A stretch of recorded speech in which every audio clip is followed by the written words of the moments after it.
ہوا تھا اور ہماری بات یہاں پر آگے ہوئی تھی کہ قرآن مجید میں چونکہ لفظ صادقین استعمال ہوا ہے، نام نہیں بتائے گئے کہ صادقین سے کون مراد۔ نام بتا دیے جاتے تو ہمارے لیے بھی آسانی ہو جاتی، اور جو اب تک صادقین کے ساتھ نہیں ہوئے انہیں بھی آسانی ہو جاتی۔ لیکن پروردگار نے صرف نشانیاں بتائی ہیں، نام نہیں بتایا کہ کن صادقین کے ساتھ ہونے کا حکم۔ اور جب صادقین کی نشانی بتا دی تو ان کے مخالفوں کا بھی ذکر کر دیا، اور لطف کی بات یہ ہے کہ مخالفوں کے بھی نام نہیں بتائے، صرف نشانیاں بتائی، نشانیاں بتائی۔ اور اس میں سے ایک نشانی کا میں نے آپ کے سامنے بیان کی تھی جہاں سے گفتگو رکا تھا کہ پروردگار نے آیت مباہلہ میں وَنَجْعَلْ لَعْنَتَ اللَّهِ عَلَى الْكَاذِبِينَ کہ جو صاحبان مباہلہ توحید کے وکیل بن کر آئے تھے، جو ان 5 کے مقابلے پر آئے گا وہ کچھ بھی ہو سکتا ہے، صادقین میں سے نہیں ہو سکتا۔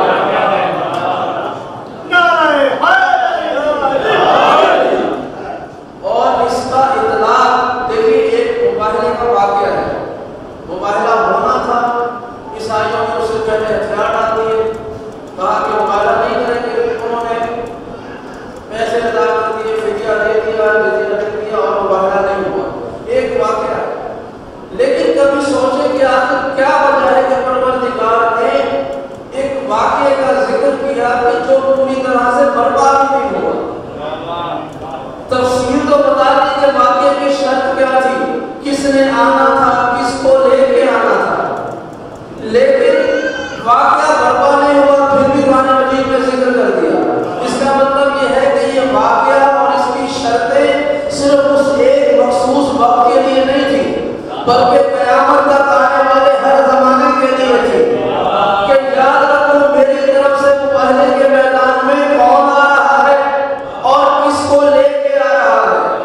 اگرچہ مباہلہ برپا نہیں ہوا، لیکن یہ تو میدان میں آ گئے تھے، اور پروردگار نے یہ بھی کہہ دیا تھا کہ جو ان کے مقابلے پر آئے گا وہ کاذبین ہوں گے، اور کاذبین میں اللہ کی لعنت ہوتی ہے۔ اب مباہلے کے میدان میں مباہلہ برپا نہیں ہوا، لیکن پروردگار نے اسے قیامت تک کے لیے ایک اصول بنا دیا کہ دنیا والوں یاد رکھو، اگر تم ڈھونڈنا چاہتے ہو کہ وہ کون سے صادقین ہیں کہ جن کے ساتھ ہونے کا میں پروردگار تمہیں حکم دے رہا ہوں، تو یہ دیکھو مباہلے کے میدان میں توحید کا وکیل بن کے کون آیا تھا؟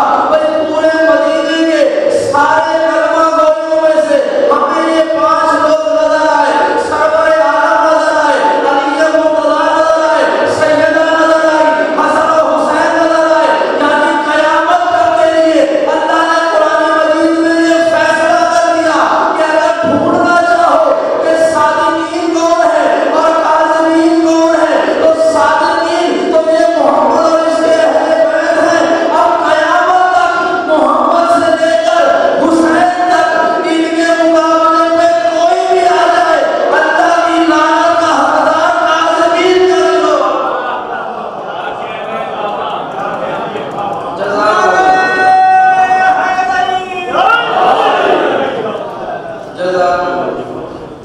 اور اس میں کسی کو رعایت حاصل نہیں ہے، کوئی رعایت حاصل نہیں ہے۔ ان میں سے بعض افراد بالکل نہیں ہے جیسے صاحب نے ایسے سے سن رہے ہیں، یہ جان کر میرے مزاج کو بھی میں لفظوں کے ساتھ بڑی دقت سے پیش آ رہا ہوں، کیونکہ پروردگار کا کلام ہے، اس کے پروردگار کے کلام کے لفظ ایسے نہیں ہوتے کہ جو ہم نے بیان کر دیا، ان میں جو لفظ بیان کر دیا، یہ پروردگار کے جو خالق کے کلام ہے،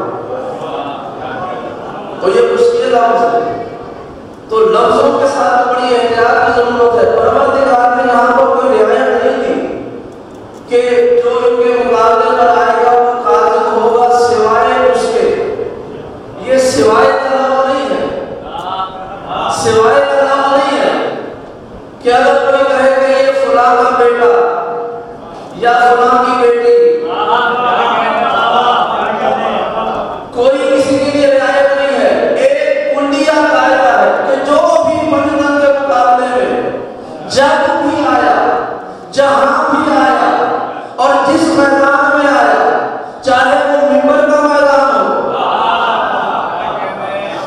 چاہے وہ مسجد کا میدان ہو، چاہے وہ جنگ کا میدان ہو، چاہے وہ علم کا میدان ہو، چاہے وہ شرف کا میدان ہو، چاہے وہ عدالت کا میدان ہو، چاہے وہ بہادری کا میدان ہو، ہم نے تو یہی دیکھا کہ جو ممبر میں مقابلے پر آ گیا، پروردگار نے ایسا کام کیا کہ خود ممبر پر آ کے کہنے لگے کہ لوگوں مجھ میں شیطان آتا ہے، اگر میں بھٹک جاؤں تو میری ہدایت کر دینا، کیونکہ علی کے مقابلے پر آ گئے تھے۔ جو میدان جنگ میں آ گیا، اللہ کے رسول نے کہہ دیا علی تو کلے ایمان ہے، جو اس کے مقابلے میں آ رہا ہے وہ کلے کفر ہے۔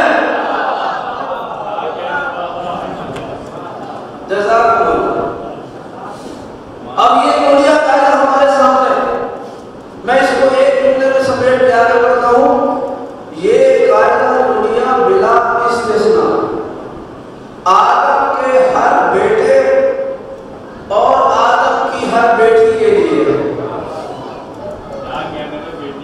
آدم کے ہر بیٹے اور آدم کی ہر بیٹی کے لیے کہ خبردار ان 5 کے مقابلے پر نہیں، چاہے کسی بھی میدان میں ہو۔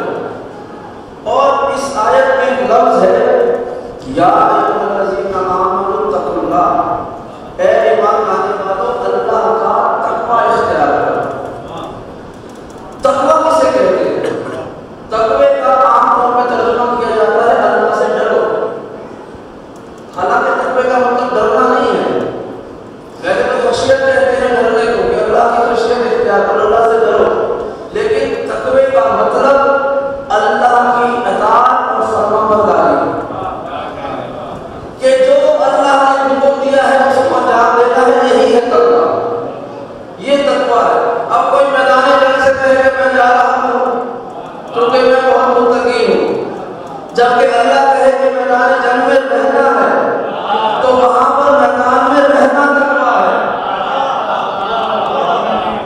وہاں سے بھاگنا تقوی کا نام نہیں ہے کہ میں سن میں سن میں بہت زیادہ تھا، میری عمر بہت زیادہ ہے، اس لیے میدان سے جانا تقوی ہے۔ یہ تقوی جب اللہ نے کہا ہے رہنا ہے تو پھر رہنا، یہ ہے تقوی کی نشانی۔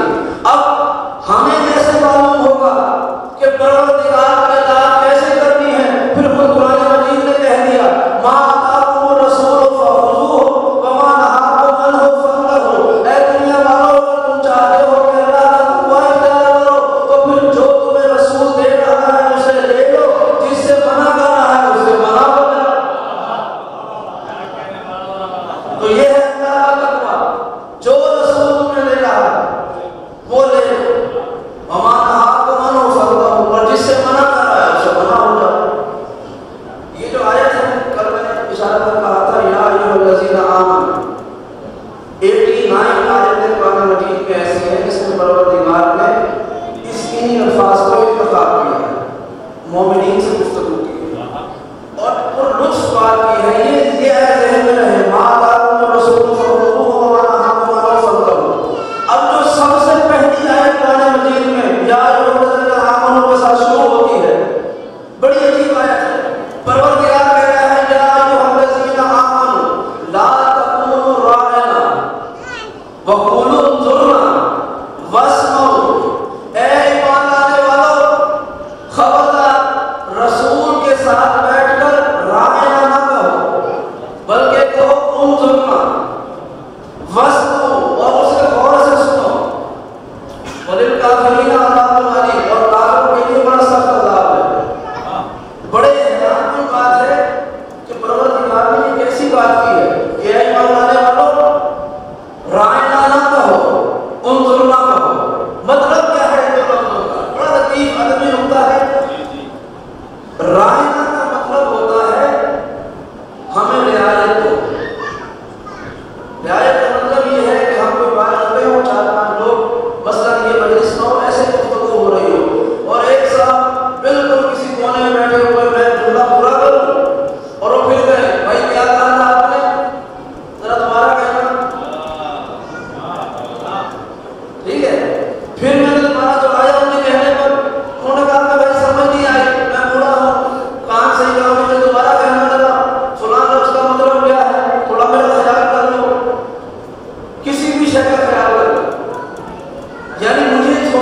رعایت دو اور اپنی بات کو بار بار دہراؤ، اسے کہتے ہیں رعایت، راعنا۔ طریقہ یہ تھا کہ بعض مجبوراً مسلمان ہونے والے لوگ، مجبوراً مسلمان ہونے والے لوگ جب رسول خدا کے پاس بیٹھتے تھے اور رسول احکام بیان کرتے تھے، قرآن کی آیتیں تلاوت کرتے تھے، وہ وہاں آتاکم الرسول فخذوہ، جو دینا چاہتے تھے وہ بیان کرتے تھے، جسے منع کرنا چاہتے تھے منع کرتے تھے۔ تو کوئی دائیں بائیں بیٹھ کر کے رسول اللہ ہمیں سمجھ نہیں آئے دوبارہ بیان کرے۔ کسی نے کہا میں آپ سے بہت بڑا ہوں، میری کان سے کام نہیں کرتے، دوبارہ بیان کرتے ہیں۔ تو ایک ہی بات کو وہ بار بار دہراتے، بار بار دہراتے، اور پھر آخر میں کہتے کیونکہ ہماری عمریں زیادہ ہیں لہذا ہمیں سمجھ نہیں آیا کیا کہا، اور وہ کہتے راعنا راعنا، ہمیں رعایت دو ہمیں رعایت دو، یعنی بار بار بات کو دہراؤ، اور آخر میں کوئی پوچھنا کہ سمجھ میں آیا، کہا کہ نہیں کوئی بات سمجھ نہیں آئی۔ بہانہ یہ تھا کیونکہ رسول نے کہا فلاں کام کرنا ہے، اگر وہ نہ کریں تو کہہ دیتے کہ ہمیں سمجھ نہیں آیا تھا، اور جس چیز سے منع کرنا تھا وہ کام کرتے ہوئے دیکھے گئے تو کہا کیوں کر رہے ہو، رسول نے تو منع کیا تھا، کہا ہم نے تو رسول سے کہا تھا سمجھ ہی نہیں آیا۔ اور دوسری بات، یہودی لوگ اپنے انبیاء کو راعنا کہہ کے چڑھایا کرتے تھے، راعنا کہہ کے چڑھایا کرتے تھے، توہین کرتے تھے۔ کوئی بات کرنی ہو تو ان کو توہین آمیز لفظوں میں سے ایک لفظ راعنا تھا۔ اب وہ جن کے ہاتھوں کے بنے ہوئے خداؤں کو رسول نے زمین بوس کروا دیا، اب وہ اسلام کو قبول کر چکے تھے لیکن اپنی اصل کو چھوڑنا نہیں چاہتے تھے، تو رسول کی توہین کرنے کے لیے بار بار راعنا کا لفظ استعمال کرتے تھے۔ تو رسول نے صاحبان اللہ نے صاحبان ایمان کو رسول سے بات کرنے کا طریقہ بتایا ہے کہ خبردار جب رسول کے پاس بیٹھو تو راعنا نہیں کہنا، انظرنا کہنا۔ انظرنا کا مطلب ہوتا ہے ہماری طرف دیکھے، کہا ہماری طرف دیکھے۔ اگلا لفظ بڑا دلچسپ ہے، آیت کا لفظ وَاسْمَعُوا، اور تم غور سے سنو، تم غور سے سنو کہ رسول کہہ کیا رہا ہے، وہ تمہاری طرف دیکھے یا نہ دیکھے، کیونکہ یقیناً کچھ ایسے ہوں گے رسول کو دیکھنا نہیں چاہتے ہوں گے، رسول دیکھتے نہیں ہوں گے، تو وہ کہتے تھے انظرنا ہمیں دیکھو، تو اللہ کہہ رہا ہے تمہیں دیکھے یا نہ دیکھے، تم واسمعوا، تم بس اس کا کلام سن لیا کرو، جب رسول بول رہا ہو تو تم غور سے سنا کرو۔ کیوں؟ چونکہ رسول جو اللہ کا حکم ہے کہ جو عمل انجام دینا ہے وہ پہنچاتا ہے، اور جس چیز سے منع کرنا ہے اس کی نہیں کا حکم دیتا ہے۔ تمہاری نظر رسول سے ٹکرائے یا نہ ٹکرائے، تمہاری سماعت رسول میں رہنی چاہیے، اور خبردار راعنا نہیں کہنا، انظرنا کہنا ہے۔ آیت کے آغاز میں گفتگو ہو رہی تھی کلمہ پڑھ کے مسلمان ہو جانے والوں سے، اور آیت کا اختتام کہہ رہا ہے وَلِلْكَافِرِينَ عَذَابٌ أَلِيمٌ، اگر تم نے ایسا نہ کیا تو کافروں کے لیے دردناک عذاب ہے۔ پروردگار ابھی تو تم نے آیت کے آغاز میں صاحبان ایمان سے بات کی تھی کہ آخر میں کافروں کا عذاب کیوں بتا رہا ہے؟ شاید جواب یہ آئے گا کہ میں اس لیے انہیں بتا رہا ہوں کہ ابھی تو تم کلمہ پڑھ کے مومن ہو چکے ہو، اگر رسول تمہیں نہ دیکھے اور تم نے رسول کی بات نہ سنی، اپنی آواز کو رسول کی آواز سے بلند کیا، بے شک ایک لمحے پہلے میں تمہیں صاحب ایمان کہہ رہا تھا، جیسے ہی رسول سے گستاخی کرو گے کافروں کی طرح عذاب کا شکار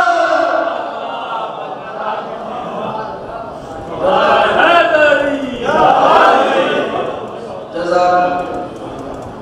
اور یہ آیت میں پروردگار دنیا والوں کو بتا رہا ہے کہ میرے حبیب سے بات کیسے کرنی ہے۔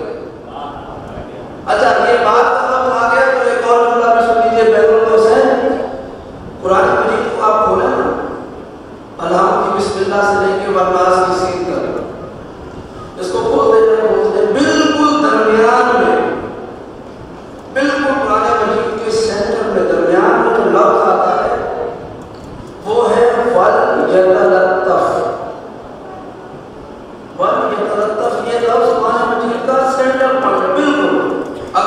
کے اوپر لوگ رکھ کے کتاب کو کھڑا کر جب تو کتاب بیلنس ہو جائے گی. یعنی اتنے درمیان میں ہے کہ اگر قرآن مجید کو ایک لوگدار شہر پہ بیلنس کرنا ہو تو لفظ ولیتطف پہ بیلنس کر سکتے ہیں. بالکل سینٹر پوائنٹ. اس کا مطلب کیا ہے؟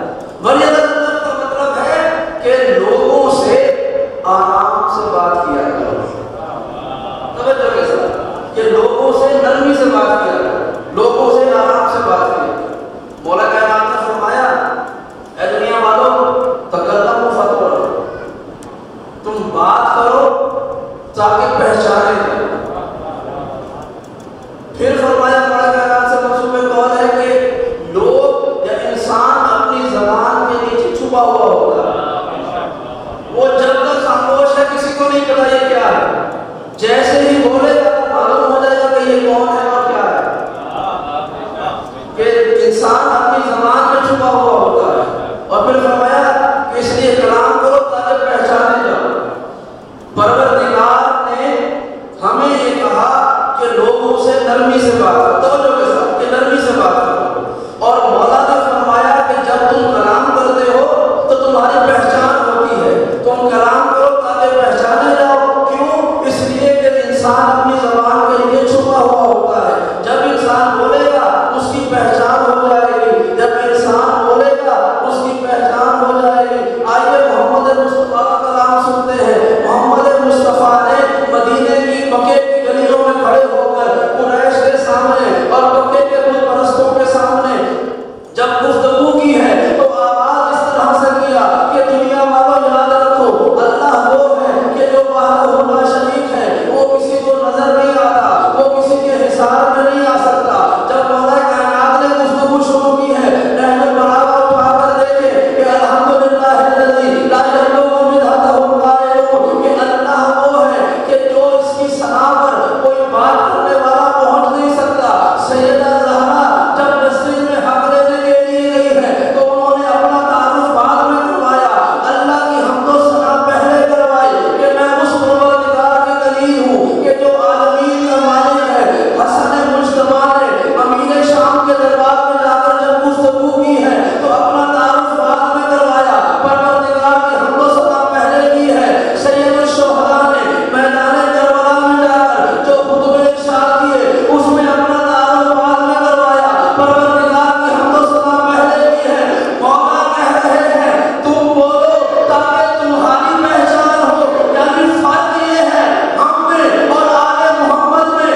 ہم بولے تو ہماری پہچان ہوتی ہے، آل محمد بولے تو اللہ کی پہچان.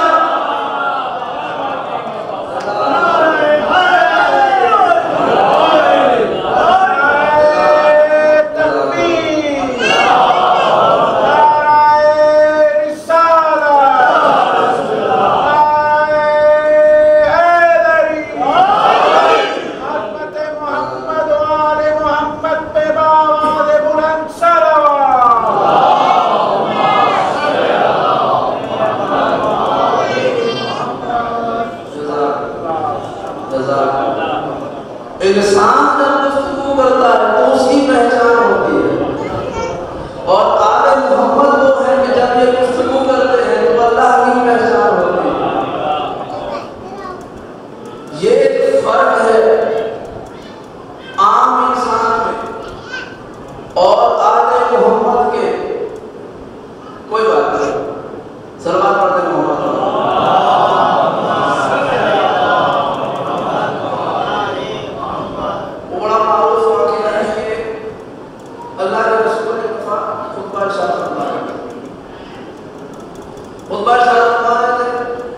دیکھا مسجد نبوی کے دروازے سے امام حسین داخل ہوئے. امام حسین داخل ہوئے. ابھی جب بھی کوئی بچہ ممبر کے پاس آنا چاہتا ہے نا تو یہ واقعہ میں یاد آ جاتا کہ رسول خدا خطبہ ارشاد فرما رہے تھے. مسجد نبوی کا سہن بھرا ہوا تھا جہاں سات صحابہ تھے اور امام حسین مسجد کے سہن میں داخل ہوئے اور تیز تیز قدموں سے رسول کے پاس آنا چاہتے تھے. اب تاریخ کے لمحے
کہ جو رسول کہہ رہے تھے وہ حدیث تھی اور وہ جو گر رہا تھا وہ قرآن تھا۔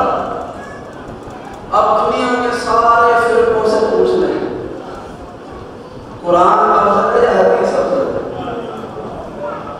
بلکہ جو لوگ کہتے ہیں ہمارے یہاں معیار یہ ہے کسی بھی حدیث کے صحیح ہونے کا کہ اسے قرآن سے ملا کر دیکھا جائے۔ اگر حدیث قرآن مجید کی آیات کے مطابق ہو تو ہم اس کو قبول کرتے ہیں کہ یہ درست حدیث ہے، اور اگر کوئی حدیث بے شک جتنی مرضی معتبر کتاب میں لکھی ہوئی ہو، اگر قرآن کی آیتوں کے سراسر منافی ہے تو ہم اسے قبول نہیں کرتے۔ ہمارے یہاں حدیث کو جانچنے کا معیار قرآن مجید ہے۔ ذہن میں رکھیے گا، ہمارے یہاں حدیث کو جانچنے کا معیار قرآن مجید ہے، اور آل محمد کو کہا جاتا ہے ناطق قرآن۔ بھائی اب اتنی ساری حدیثیں شیعہ کتب میں بھی موجود ہیں، سنی کتب میں موجود ہیں، ہر طرف کے راوی بھی موجود ہیں۔ علم الرجال کی روشنی میں دیکھیں تو جو شیعہ کتب کے راوی ہیں اور جو شیعہ کتب کا سلسلہ ہے وہ کہتے ہیں کہ ہمارا راوی معتبر ہے، ہماری حدیث درست ہے۔ جو اہل سنت کے راوی ہیں ان کے ہاں جو علم الرجال ہے وہ کہتے ہیں ہمارے سلسلے مضبوط ہے۔ تو اب کچھ ایسا بھی ہے کہ جو ایک فرقہ کہتا ہے حلال ہے، دوسرا فرقہ کہتا ہے حرام ہے، لیکن اپنے اپنے عقیدے میں وہ دونوں روایتیں درست ہیں۔ تو معلوم کیسے ہوگا کہ اللہ کے رسول نے کون سا بیان دیا تھا؟ اب رسول خدا یا تو ایک کام کو حلال کہیں گے یا حرام کہیں گے، یہ نہیں ہو سکتا کہ ایک فرقے کے لیے حلال قرار دے دے، ایک فرقے کے لیے حرام قرار دے دے۔ اگر وہ حلال ہے تو ساری امت کے لیے حلال ہے، اگر حرام ہے تو ساری امت کے لیے حرام ہے۔ تو پھر معلوم کیسے ہوگا کہ کون سی حدیث رسول خدا کی زبان مبارک سے جاری ہوئی ہے اور کون سی بات میں تخلیق کی گئی؟ تو میں نے ابھی بیان کر دیا کہ حدیث کو جانچنے کا معیار ہی قرآن مجید ہے۔ اب دنیا والوں پریشان نہ ہونا، اگر قرآن نہ بھی پڑھ سکو تو رسول کی حدیث کو اٹھانا، دروازہ اہل بیت میں لے کے آ جانا۔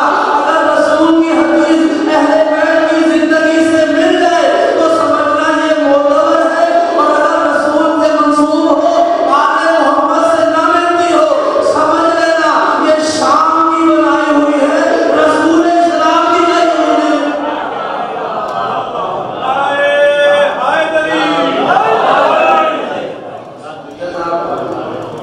جزاک کیونکہ کوئی تو وجہ ہونا ان ہستیوں کو ناطق قرآن کہنے دے، ناطق قرآن کہنے دے۔ اچھا، یہ مسلمہ عقیدہ ہے۔ بیت والا کہنا بسم اللہ کی بے سے لے کے والناس کی سین کرنا، چھوٹا عالم ہو، چھوٹا راوی ہو، بڑا عالم ہو، بڑا راوی، مفتی ہو، مالک ہو، مفسر ہو، محقق ہو، کوئی بھی ہو، ایک مسلمہ عقیدہ ہے کہ اگر قرآن مجید کے کسی ایک حرف میں بھی شک کرے یا انکار کرے کہ یہ لفظ قرآن کا نہیں ہے تو مسلمہ عقیدہ یہ ہے کہ وہ دائرہ اسلام سے خارج ہو جائے۔ توجہ کے ساتھ، یعنی قرآن کے ایک لفظ میں شک کرنے والا اپنے ایمان سے چلا جاتا ہے۔ دنیا والوں میں ایک بات ہے، رسول کہہ رہے ہیں کہ میری بات قرآن ناطق ہے، یہ جو قرآن سامنے کے ایک حرف میں شک کرے وہ تو اسلام سے خارج ہو جاتا ہے۔ کوئی اہل بیت کے شک میں فضائل میں شک کرے وہ شیخ حدیث کیسے بن جاتا ہے؟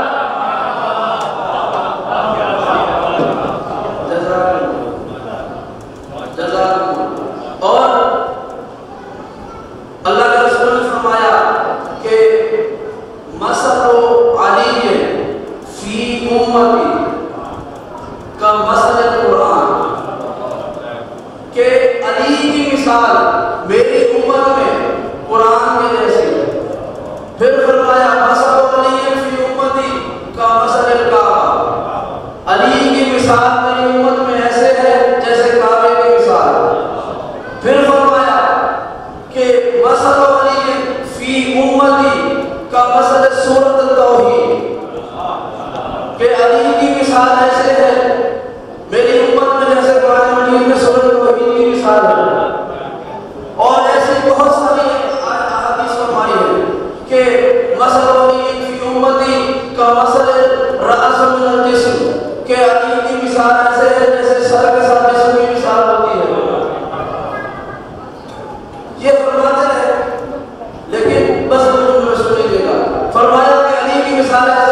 جیسے کعبہ ہے، علی کی مثال ایسے ہے جیسے قرآن ہے، علی کی مثال ایسے ہے جیسے سر ہے، علی کی مثال ایسے ہے جیسے سورہ توحید ہے۔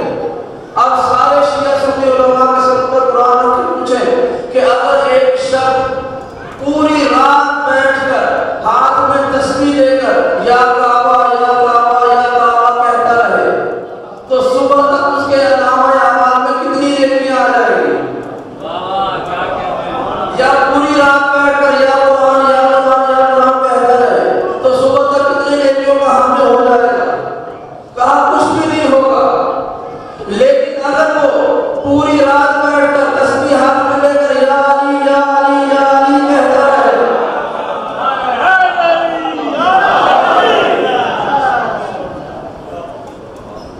عجیب بات یہ کہ قرآن مجید میں حضرت یوسف کے حسن کا بڑا تذکرہ ہے، حسن کا بڑا تذکرہ ہے۔ پروردگار یہ کہہ رہا ہے کہ یا الذین آمنوا اتقوا اللہ، اللہ کا تقوی اختیار کرو۔ تقوی کا مطلب میں نے بتایا کہ جو اللہ کی اطاعت و فرمانبرداری ہے اسے انجام دینا۔ ایک عجیب آیت سامنے ہے، ذالک ومن یعظم شعائر اللہ فإنہا من تقوی القلوب۔ تقوی ذہن میں رکھیے گا، اللہ کہہ رہا ہے کہ جو بھی شاعر اللہ کی تعظیم کرتا ہے تو یہ اس کے دل کے متقی ہونے کی نشانی ہے۔ توجہ کے ساتھ، جسم کا تقوی اور ہے، دل کا تقوی اور ہے۔ فَإِنَّهَا مِن تَقْوَى الْقُلُوبِ، یہ دلوں کے متقی ہونے کی نشانی ہے، یہ دلوں کے متقی ہونے کی نشانی ہے۔ جسم تو متقی نظر آتے ہیں، ایک شخص صبح سے شام آپ کو مسجد میں نظر آئے، سب کہیں بڑا متقی آدمی ہے، پتہ نہیں دل میں کیا ہے اس کے، توجہ کے ساتھ، پتہ نہیں دل میں اس کے کیا ہے، لیکن ظاہر تو لمبے رکوع اور سجدے کر رہا ہے، پتہ نہیں دل میں کیا ہے۔ وہ رجب شعبان رمضان 3 مہینے روزے رکھتا ہے، عام مسلمان 1 مہینہ رکھتا ہے، وہ 3 مہینے روزہ رکھتا ہے، واجب بہت بڑا متقی آدمی ہے، ہر سال حج کرنے جاتا ہے، بھابھی بہت بڑا حاجی اور متقی ہے۔ لیکن جب تک دل متقی نہیں ہوگا، توجہ پہ، جب تک دل متقی نہیں ہوگا تو نہ ظاہری نماز کو فائدہ دے گی، نہ وہ 90 دن کے روزے فائدہ دیں گے، اور نہ ہر سال حج فائدہ دے گا، کیونکہ دل میں ریاکاری ہے، دل میں فتنہ و فساد ہے، اس لیے کوئی عمل قبول نہیں ہے۔ پروردگار کہہ رہے ہیں فَإِنَّهَا مِن تَقْوَى الْقُلُوبِ، جو شاعر اللہ کا احترام کرتا ہے، وَمَن يُعَظِّمْ شَعَائِرَ اللَّهِ، جو اللہ کی نشانیوں کا احترام کرتا ہے۔ شاعر کہتے ہیں اسے کہ جسے دیکھ کے اللہ کی یاد آ جائے، اسے شاعر کہا جاتا ہے۔ یہ بھی سنیے گا، شاعر اللہ کسے کہتے ہیں؟ کسی ایسی نشانی کو کہ جسے دیکھ کے اللہ کی یاد آ جائے، اسے شاعر اللہ کہتے ہیں۔ اور اللہ یہ کہہ رہا ہے کہ جو شاعر اللہ کا احترام کرتا ہے، جو صرف شاعر اللہ کا احترام کرے، یہ اس کے متقی ہونے کی نشانی ہے۔ پروردگار جو صبح سے لے کے رات تک نمازیں پڑھ رہا ہے، یہ اس کے متقی ہونے کی نشانی نہیں ہے۔ جو روزے رکھ رہا ہے، یہ اس کے دل کے متقی ہونے کی نشانی نہیں ہے۔ جو حج و زکات ادا لے رہا ہے، یہ اس کے دل کے متقی ہونے کی نشانی نہیں ہے۔ تو کیسے معلوم ہوگا کہ کس کا دل متقی ہے اور کس کا دل متقی نہیں ہے؟ اللہ نے کہا جو شاعر اللہ کا احترام کرتا ہے، یہ نشانی ہے کہ وہ اپنے دل سے متقی ہے۔ مولا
کھا رہے بلکہ علی کے چہرے کو دیکھ رہے ہیں، علی کے چہرے کو دیکھ رہے ہیں۔ تو انہوں نے فرمایا کہ مجھ سے کہا نہ گیا، میں نے بے اختیار کہا کہ بابا کھانا ٹھنڈا ہو رہا ہے، آپ کھانا کیوں نہیں کھا رہے؟ کہا انہوں نے کوئی جواب نہیں دیا۔ پھر کچھ دیر کے بعد میں نے پھر سوال کیا، بابا کھانا کیوں نہیں کھاتے؟ کہا کوئی جواب نہیں دیا۔ جب میں نے تیسری دفعہ کہا کہ بابا کھانا کیوں نہیں کھاتے اور علی کا چہرہ دیکھ رہے ہیں، فرماتی ہیں کہ میرے بابا نے اس وقت نظروں کو نہیں گھمایا بلکہ اپنی زبان کو، اپنے لہجے کو میری طرف کیا اور کہا کہ میری بیٹی، میں ابھی مسجد میں سن کے آیا ہوں کہ اللہ کے رسول نے کہا ہے کہ علی کا چہرہ دیکھنا عبادت ہے، تم اپنا کھانے میں مشغول رہو، میری آنکھیں عبادت میں مشغول۔ جزاک اللہ۔ وہ دین رکھے گا کہ تقویٰ دل کا قبول ہے۔ پھر سوال کیا جب اللہ کے رسول نے کہا کہ علی کا چہرہ دیکھنا عبادت ہے، سوال کیا یا رسول اللہ کوئی ایسا زمانہ ہو علی موجود نہ ہو تو ہم کیا کریں گے؟ اللہ کے رسول نے کہا ذکر و علی کی عبادت، اگر علی کو دیکھ نہ سکو تو علی کا ذکر کر دینا، یہ بھی عبادت ہے۔ اب پھر کہنا جاتے آنی ذہن میں رہے کہ دلوں کا تقویٰ قبول ہے۔ پھر پوچھا گیا کہ یا رسول اللہ کوئی ایسا زمانہ ہو، کوئی ایسا لمحہ ہو ہم علی کو دیکھ بھی نہ سکے، علی کا ذکر بھی نہ کر سکے، پھر کیا کریں؟ کہا حب و علی عبادت، تم علی کی محبت اپنے دل میں رکھ لینا، تمہاری ہر سانس عبادت شمار ہو۔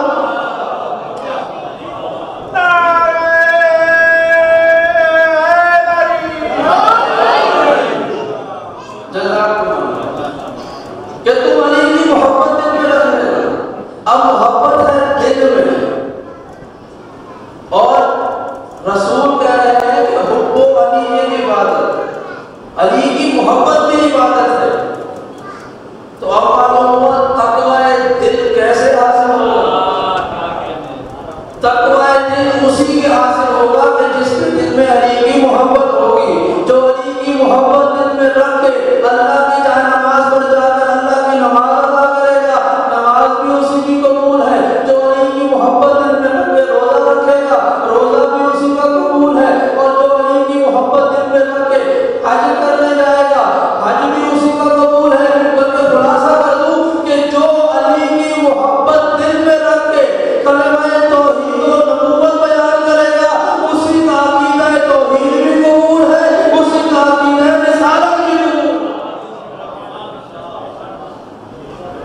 جزاک اللہ۔ اور یہ محبت پروردگار ہر ظرف پتا نہیں کرتا۔ دل نجس میں سماتی نہیں ہے حب علی، دل نجس میں سماتی نہیں ہے حب علی، کہ یہ بڑی ہی طہارت پسند ہوتی ہے، یہ بڑی ہی طہارت پسند ہوتی ہے۔ یہ بڑے کرم کے ہیں فیصلے، یہ بڑے نصیب کی بات ہے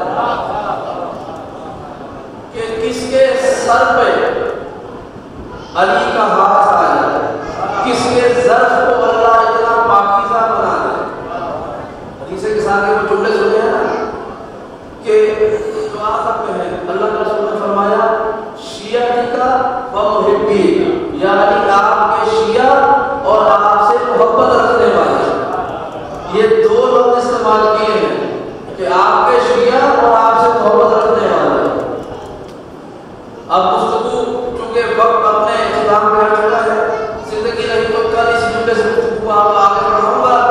یہ دو لفظ یاد رکھیے گا، ایک علی آپ کے شیعہ اور آپ کے محب، یہ دو ہے کہ جنہیں اللہ کا رسول کہہ رہا ہے کہ یہ کامیاب ہے۔ یہ دو لفظ یاد رکھیں، کل یہاں سے گفتگو آگے لے کے چلوں گا۔ یہ محبت علی ہر ظرف کو حاصل نہیں ہوتی، یہ محبت علی ہر جسم کو حاصل نہیں ہوتی، یہ آل محمد کا کرم ہے کہ کسے اتنا معتبر کر دے کہ وہ اپنے آپ کو شیعہ یا علی کا محب ہے، اور ان کا کمانڈ یہ ہے کہ یہ اپنے آدمی کو غیروں کے لشکر میں رہنے نہیں دیتے،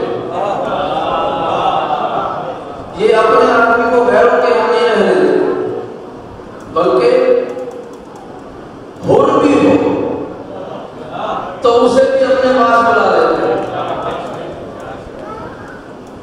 یہ سفر کے دن ہے، 13 سفر کی شب ہے۔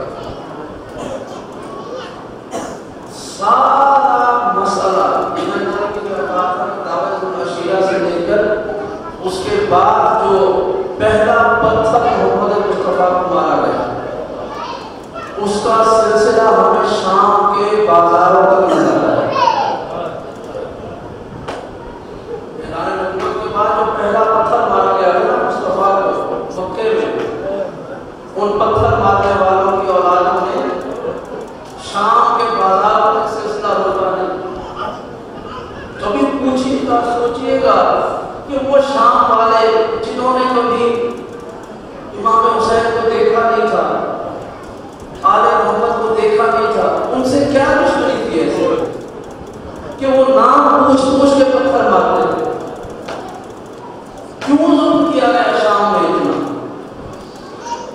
تاریخ یہ کہتی ہے، عبداللہ سمجھیے گا، بڑی عجیب بات ہے، شام غریبہ کے بعد جب خیمے جل گئے، سامان ٹوٹ گیا، شام رات میں تبدیل ہو گئی اور آہستہ آہستہ فجر کی طرف جانے لگی، تو ایک مرتبہ وہ سارے بچے جو جلے ہوئے خیموں کی راکھ پہ سو رہے تھے، حضرت ام کلثوم کا پہرا دے رہی تھی۔ ایک مرتبہ حضرت ام کلثوم پریشانی کے حالت میں تیز تیز چل کے آئی جناب زینب کے پاس، بہن زینب میں نے ان سارے بچوں میں دیکھا، مجھے سکینہ نظر نہیں آئی، مجھے سکینہ نظر نہیں آتی ہے۔ جناب زینب نے کہا تم نے سارے بچوں کو دیکھا؟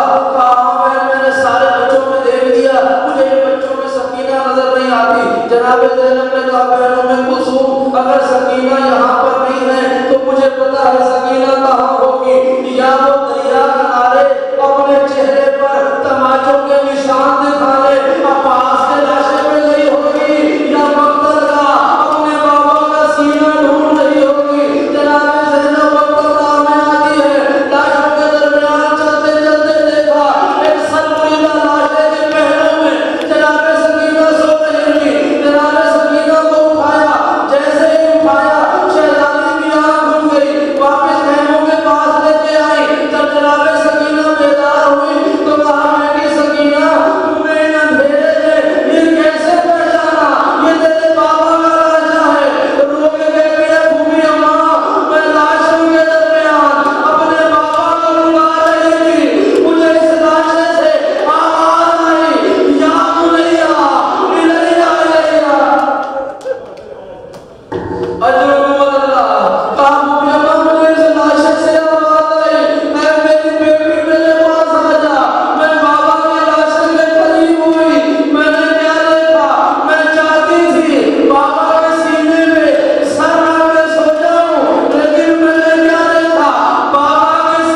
اور جو